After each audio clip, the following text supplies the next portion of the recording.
most of my predecessors have very well discussed, and probably yet we have concluded to the same point that we still do not have much to offer in terms of treating HuffPuff patients. In the next few minutes, I'll be hurrying also because most of the things have been very well said.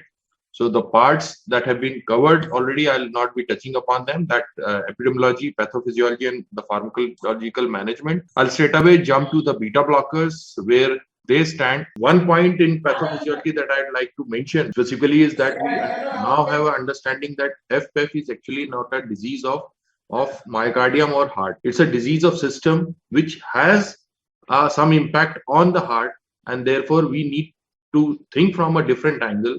We not have to think from the center to periphery, rather we have to think from periphery or the system to the central heart, and that is where the beta blockers and calcium channel blockers, they come into use. This is the slide that tells us that probably so far we have been looking at HFpEF from a different angle.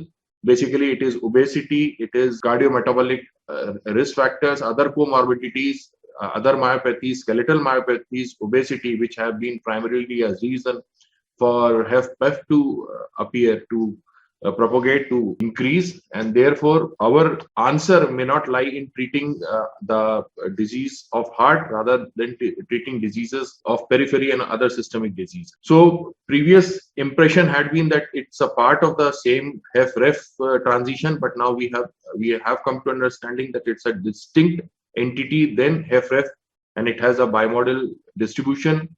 In EF, it has different epidemiological and registries. They suggest that it has a distinct LV remodeling pattern, which my predecessors have very well discussed. Even they have discussed the distinct cellular and subcellular and interstitial characteristics, and therefore it has to have a distinct response to different therapies. It rather than transition from a HFrEF or HFpEF to HFrEF, it is a transition from uncontrolled hypertension, which results in cardiac concentric hypertrophy and diastolic heart failure.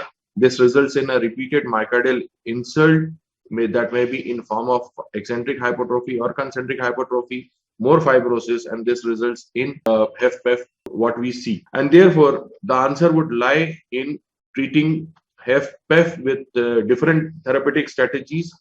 And these different therapeutic strategies will involve beta blockers and calcium channel blockers very importantly, because they target the main causative reasons for having HFpEF, that is ischemic heart disease, hypertension, and to some extent pulmonary arterial hypertension. So beta blockers place in treating or treating HFpEF patients. One is that we have a clear understanding whenever patients with HFpEF, if they have an increased heart rate, it results in more mortality, it results in more admissions, readmissions. And therefore, the beta blockers as well as calcium channel blockers, they play an important role in decreasing the heart rate and thereby decreasing the chances of readmissions and decreasing the mortality. We also find that we have a more confidence. Our confidence in the newer drugs, ARNI or SGLT2 inhibitors, it is growing. But we have established confidence in prescribing beta blockers and calcium channel blockers.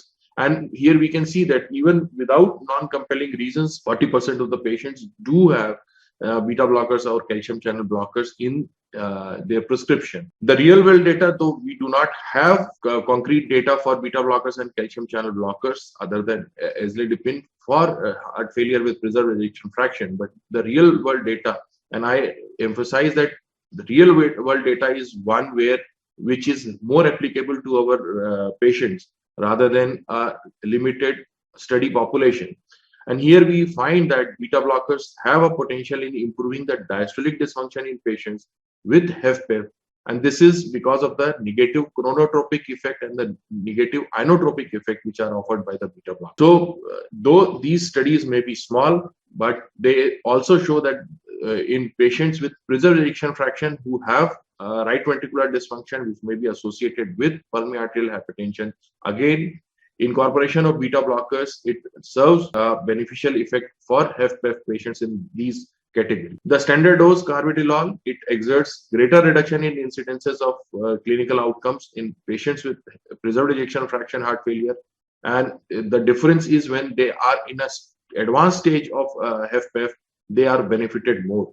So these drugs do have over the whole spectrum of FPF, but when the disease is more progressed, they benefit more to our patient. The Emperor trial, the different Emperor trial have been discussed by Chopra sir, and here we have, even in these trials, almost 80 to 90% of these patients had beta blockers, which was more than the ACE inhibitors or mineralocorticoid inhibitors which are present given to these patients.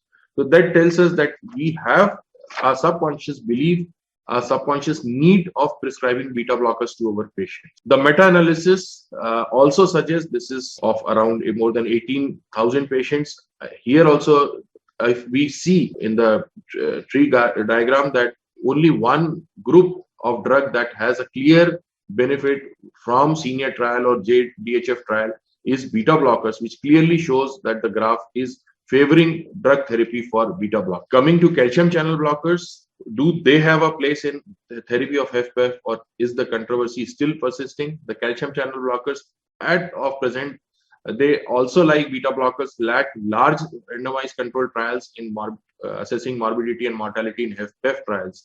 They're not specific clinical guidelines. All our belief, all our confidence comes from the real world data and few limited trials that we have. So have calcium channel blockers, despite the lack of data, calcium channel blockers have proved that they have been given to almost 50% of the patients who come with HFpEF.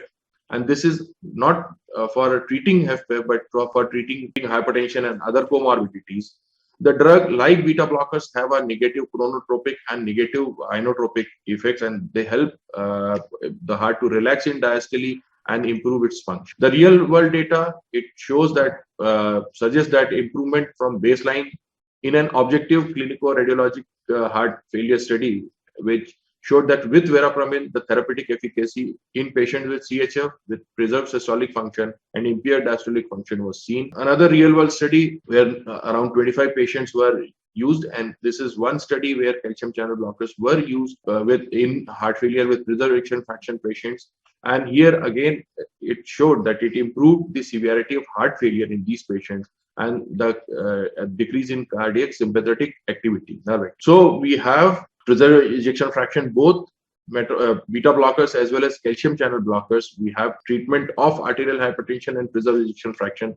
They suggest that there is possible benefits because of their negative inotropic and negative chronotropic effects. And in guidelines, therefore, we do not have a clear-cut indication. We have a two-way recommendation for use of beta blockers. We do not have a clear-cut indication for using calcium channel blockers because of a lack of presence of a concrete randomized controlled trial data. But it is something that I can think of, like we had a paper in comparing people with parachute jumping from aeroplane and people without. So sometimes we have to not look for a concrete evidence from a randomized controlled trial, but we can understand from our understanding of pathophysiology of heart failure that beta blockers and calcium channel blockers will definitely have a role, though it is not proven so far, but our wisdom tells us that it should be of use in heart failure with preserved ejection fraction.